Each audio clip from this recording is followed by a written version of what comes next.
माननीय मुख्यमंत्री और नरेंद्र मोदी और यहाँ के हमारे एसडीएम महोदय और डीएम महोदय से हाथ जोड़कर विनती करते हैं कि हमें बेघर मत करो।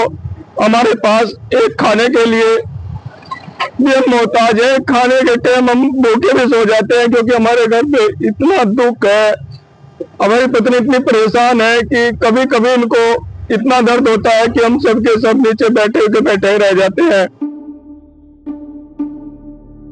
सहारनपुर जिले के ग्राम बिलासपुर निवासी भोपाल सिंह कश्यप और उनकी कैंसर पीड़ित पत्नी संयोगिता ने आज न्याय न मिलने पर परिवार सहित आत्मदाह की धमकी दी। दोनों ने जिलाधिकारी कार्यालय के बाहर अनिश्चितकालीन धरने पर बैठने का फैसला किया है। इस मामले ने जिले में गंभीर प्रतिक्रिया पैदा की है और यह प्रशासन की लापरवाही पर सवाल उठा रहा है।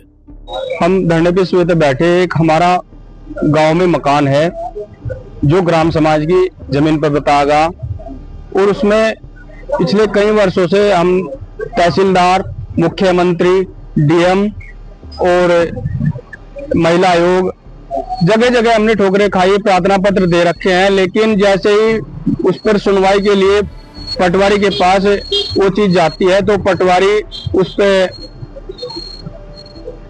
अगर हमारा मकान बचाने के लिए हमसे पैसे मांगता है जी। इस वजह से हम धरने बैठे हैं।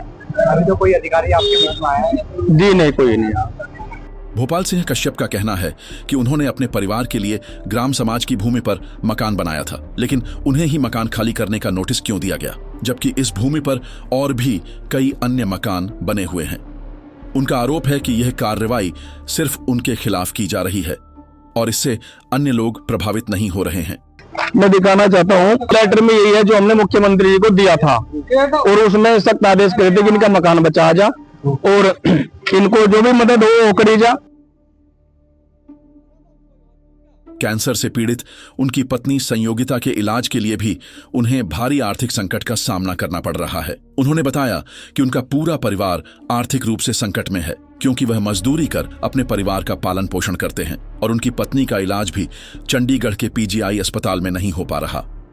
इस स्थिति से वे अत्यधिक निराश हैं और अब आत्मदाह की धमकी देने को मजबूर हुए हैं।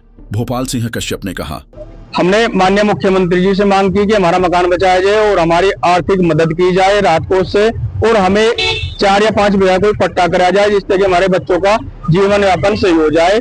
और इनका इलाज जो मेरी पत्नी है पीजीआई चंडीगढ़ चला हुआ है पिछले 11-12 वर्षों से, लेकिन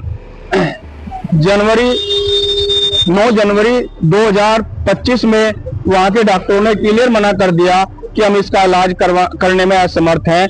इस घटना पर प्रशासन ने प्रतिक्रिया व्यक्त करते हुए कहा कि मामले की जांच की जा रही है और जल्द ही आवश्यक कार्रवाई की जाएगी। वहीं समाज के कुछ नेताओं और स्थानीय संगठनों ने इस मामले को गंभीरता से लिया है और पीड़ित परिवार के समर्थन में खड़ा हो गया है। यह मामला न केवल प्रशासनिक उदासीनता को उजागर कर रहा है, बल्कि यह सवाल भी खड़ा करता है कि क्या संवेदनशील मामलों में भी सरकार और प्रशासन समय रहते उचित कदम उठाते हैं।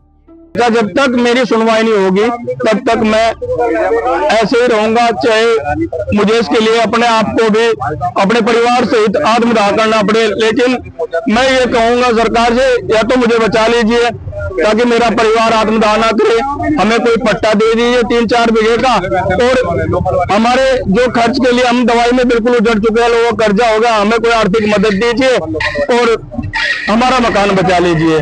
क्या प्रशासन इस परिवार को न्याय दिला पाएगा और क्या आत्मदाह की धमकी को टाला जा सकेगा? यह सवाल अब पूरे जिले में गूंज रहे हैं। सहारनपुर से जोगेंद्र कल्याण की रिपोर्ट।